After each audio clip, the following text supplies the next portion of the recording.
మిత్రులారా, ఈరోజు నిజమైన బంధువులు ఎవరు అనే విషయంపై చర్చించాలనే ఉద్దేశంతోనే ఈ వీడియో.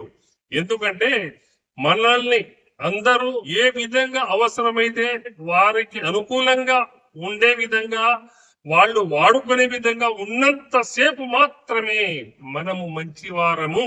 లేకుంటే అమ్మటే మన మీద చెడు అభిప్రాయంతో మనలను ఇబ్బంది పెడతారు. అయితే నేను మా భార్య ఒకానొక సందర్భంలో నిజమైన బంధువులు ఎవరు అనే కాన్సెప్ట్ తో మేము ఇద్దరం చర్చించుకున్నాం. చర్చించుకొని మనం కూడా మన బంధువులని మన ఇంటికి పిలిచి వారితో మనము ఆహ్లాదకరంగా గడపాలనే ఉద్దేశంతోనే మేము నిర్ణయం తీసుకున్నాం. మా భార్య గారు మన బంధువులు అంటే నిజమైన బంధువులు ఎవరో ఎలా గుర్తుపట్టాలి, మీరు పోయి మన నిజమైన బంధువులను తీసుకొస్తే ఒక మంచి సందర్భంలో అందరికి మంచి వంటకం వండి వాటితో పాటు మనం కూడా భుజించాలి అని చెప్పడం జరిగింది. ఈ ఆలోచన బాగుంది అని నేను నిజమైన బంధువులు ఎవరు, బంధువులు కాని వారు ఎవరు అనే కోణంతో ఆలోచించి నేను సైకిల్ వేసుకొని విలేజ్ లో పోయాను. ఇక్కడ మీకు అందరికి అర్థం అవ్వాలనే కోణంతోనే కల్పితంతో కూడినటువంటి ఒక కథ లాగా మిమ్మల్ని చెప్తాను. పుష్పావతి, కోటేశ్వరరావు ఇద్దరు ఎంతో రకాల కష్టాలు పడుతూ వ్యవసాయ కుటుంబం నుంచి వచ్చిన వారు, వ్యవసాయం చేసి ఈ స్థాయికి వచ్చిన వారు, వారు ఏమనుకున్నారంటే నిజమైన బంధువులు ఎవరు అని ఎలా గుర్తుపట్టాలి అని ఇద్దరు కూర్చొని తీక్షణంగా ఆలోచించి బంధువులలో నిజమైన బంధువు ఎవరు అని ఒక కోణంలో అందరినీ మనం పసిగట్టాలి, మనతో పాటు నిజమైన బంధువులు ఎవరు అని సమాజానికి తెలిసే విధంగా మనం చేద్దామని ఆలోచించాం. అయితే మేము రైతు కుటుంబం నుంచి వచ్చాము కాబట్టి మాది పల్లెటూరు, పల్లె గ్రామం, పల్లె కుగ్రామం మాది. అటువంటి గ్రామం నుంచి వచ్చాం కాబట్టి మళ్ళీ పల్లెటూరులో పోయి నిజమైన బంధువులు అంటే విశాల హృదయం కలిగిన వారు, మనమంటే ప్రాణం ఇచ్చేవాళ్ళు, వాళ్ళు నిజంగా ప్రాణాలు ఇవ్వాల్సిన అవసరం లేదు. అంటే మనం ఆపదలో ఉన్నప్పుడు కూడా మన ఆపదలని వాళ్ళ ఆపద అనే విధంగా భావించి మన కష్టాల్ని తొలగించేవారు నిజమైన బంధువులు అని తెలుసు. కానీ రక్త సంబంధికులు మేము అంటారు. కానీ మేము ఏమనుకున్నామంటే నిజమైన బంధువులని ఏ విధంగా మనం పసిగడదాం అని ప్లాన్ వేసుకున్నాం. మా పల్లెటూరు అన్నమాట. పల్లెటూరులో మేమిద్దరం ఏమనుకున్నాం, భార్యాభర్తలం. నిజమైన మన మీద ప్రేమ, ఆప్యాయత, అభిమానం ఉన్న వాళ్ళే మన బంధువులు. వాళ్ళని పిలిపించి ఒక మంచి వంటకంతో అందరికి విందు చేద్దాం, అందరితో కలిసి మనం కూడా పూజిద్దాం అని మా శ్రీమతి గారు చెప్పడం జరిగింది. చెప్పిన తర్వాత చెప్పిందే తడువుగా సైకిల్ వేసుకొని సైకిల్ మీద పోతున్న క్రమంలో ఎవరి బుద్ధి ఎట్లా ఉంటుందో పసిగట్టడం మన వల్ల కాదు. కానీ ఒకే ఒక కోణంతో ఏ విధంగా నేను ప్రచారం చేశాం, అయ్యా మేము ఉన్నాము, ఆపదలో ఉన్నాము, ఇబ్బందుల్లో ఉన్నాము, మేము ఈ రోజు మధ్యాహ్నం 12 గంటలకి ఒక నిర్ణయం తీసుకుంటున్నాము, మీ అందరి సహాయ సహకారం కావాలి, మీ ఆలోచనలు మాతో పంచుకోవాలి, మీరు అవసరమైతే మమ్మల్ని ఆర్థికంగా కూడా సహకారం చేయాలి అని ఆ సైకిల్ మీద తిరుగుతూ నేను అందరికీ చెప్పడం జరిగింది. మేము రైతు కుటుంబం నుంచి వచ్చాం కాబట్టి రైతులలో కూడా చాలా మందికి, ఎందుకంటే పాడి పంటల గురించి తెలిసిన వాళ్ళం, రైతు పంట ఏ విధంగా పండిస్తాడో కళ్ళ దగ్గరుండి చూసి దాంట్లో లీనమైన వాళ్ళం కాబట్టి రైతులు కూడా చెప్పడం జరిగింది. అందరికీ చెప్పిన తర్వాత నేను ఇంటికి వచ్చేసాను. అయితే నేను చెప్పినప్పుడు ఉద్యోగస్తులతో పాటు మంచి మంచి విజ్ఞులు, మంచిగా జ్ఞానం ఉన్న వాళ్ళు అందరికి కూడా నేను చెప్పాను. మంచిగా సూటు బూటు వేసుకొని నిలబడి ఒక డైనమిక్ లెవెల్లో స్పీచెస్ ఇచ్చి, బాబు మేము కొద్దిగా ఇబ్బందులు ఉన్నాము, మధ్యాహ్నం 12 గంటలకి మేము ఒక నిర్ణయం తీసుకుంటున్నాము, మీరు కూడా మా యొక్క ఇబ్బందులను మీ ఇబ్బందులుగా భావించి మీ సలహాలు సూచనలు కావాలి, అవసరమైతే ధన సహాయం కూడా చేయాలని చెప్పాను.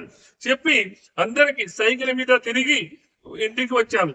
ఇంటికి వచ్చేసరికి మా శ్రీమతి గారు మంచిగా ఇంట్లో ఉన్నారు. చెప్పారు, ఏమో ఎంతమందికి చెప్పామంటే దాదాపుగా మనకు తెలిసిన వాళ్ళందరికీ నేను సమాచారం ఇచ్చాను, వాళ్ళు వస్తారన్నారు.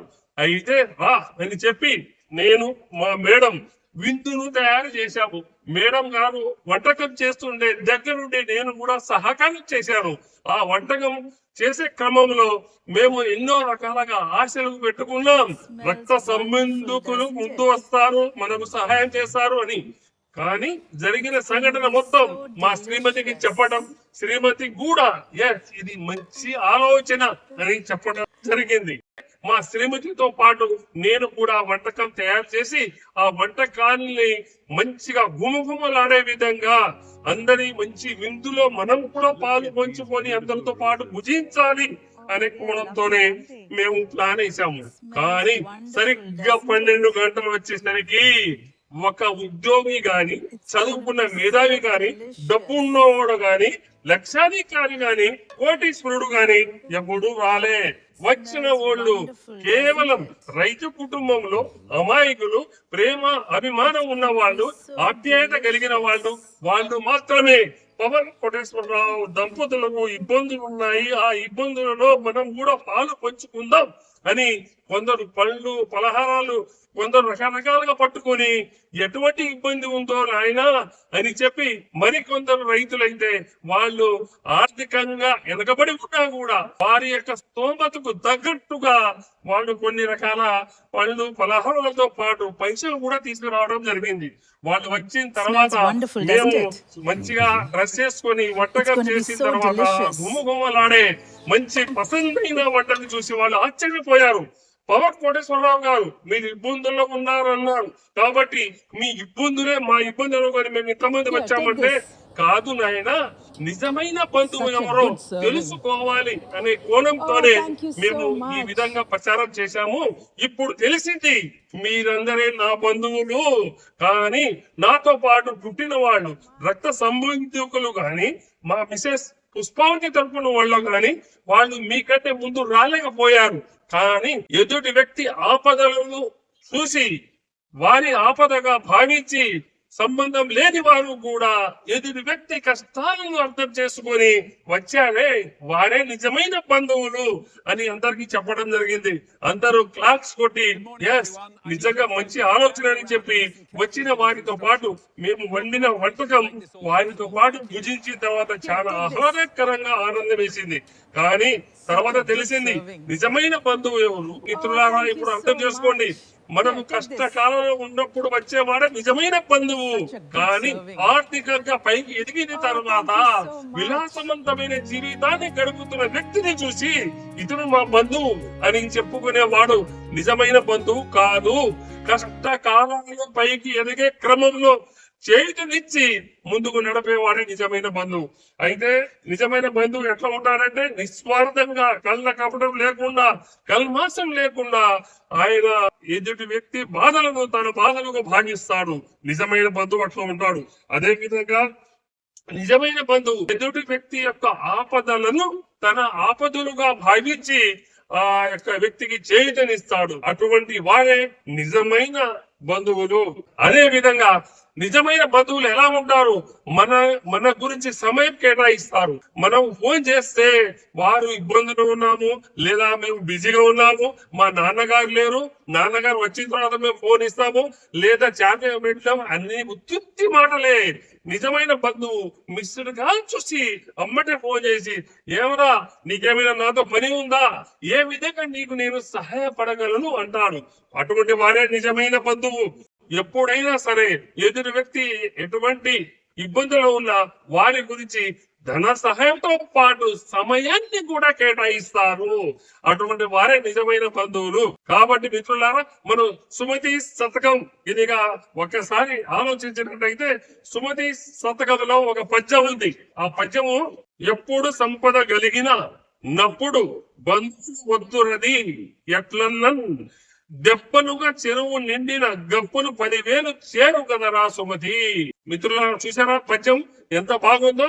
అంటే మనము చెరువు ఎండిపోయిన తర్వాత కప్పులు ఎక్కడ కనబడవు. ఒక్క వర్షం వస్తే చెరువు నిండిపోగానే వేల కొలది 10,000 అసలు చెప్పలేని కంపలు చేరి బెక బెక బెక అని అరుస్తుంటాయి. అంటే చెరువు నీళ్లు వచ్చి నిండిపోగానే కప్పలు ఏ విధంగా చేరుతాయో నీ ఎదుగుదల నువ్వు కూడా ఉన్నత స్థితికి చేరగానే, నువ్వు మంచి స్థితికి చేరగానే నీకు తెలియని వాళ్ళని దూరపు బంధువులు కూడా ఎస్ పవన్ కోటేశ్వరరావు మావోడు అని వాటేసుకుంటారు, పవన్ కోటేశ్వరరావు నావోడు అని గొప్పలు చెప్తారు.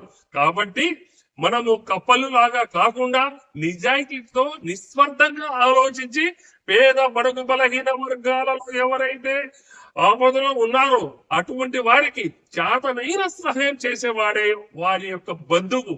ప్రతి వారికి నేను పైసలు ఇవ్వమని చెప్పట్లేదు, కనీసం మాట సహాయం చేసేవాడైనా నిజమైన బంధువు. నేనున్నాను, ఈ స్థితిలో ఉన్నాను. ఇప్పటికీ ఏ ఊల నుంచి ఏ ఒక్క రైతు గాని ఎప్పుడు ఫోన్ చేసినా విద్యుత్ పరంగా వారి యొక్క సమస్యలని తీర్చడానికి నిరంతరము పనిచేస్తున్నాను. నాకైతే సంతృప్తిగా ఉంది. నాకు సంబంధం లేని వారికి వారి యొక్క సమస్య నుండి ఉపశమనం కలిగించడానికి నేను పనిచేస్తున్నానని.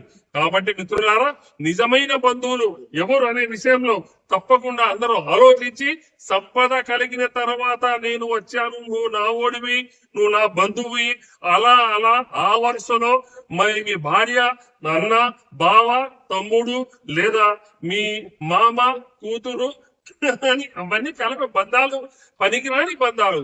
కాబట్టి నిజమైన బంధువులని మనము అర్థం చేసుకొని వారిని నొప్పించకుండా మనము ఉన్నంత రోజులు అంతా బాగుంటాయి అని, మనం మంచిగా ఎదిగిన తర్వాత నువ్వు నావాడివని చెప్పేవాళ్ళు స్వార్థపరులుగా పరిగణింపబడతారు, కపటులుగా పరిగణింపబడతారు.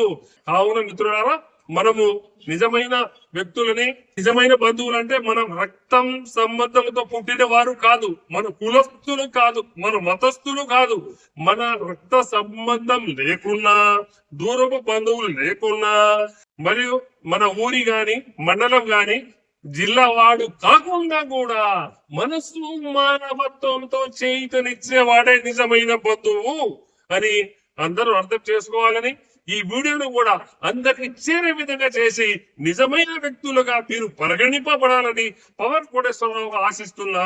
అందరికీ మరొక్కసారి సంస్కారవంతమైన నమస్కారం.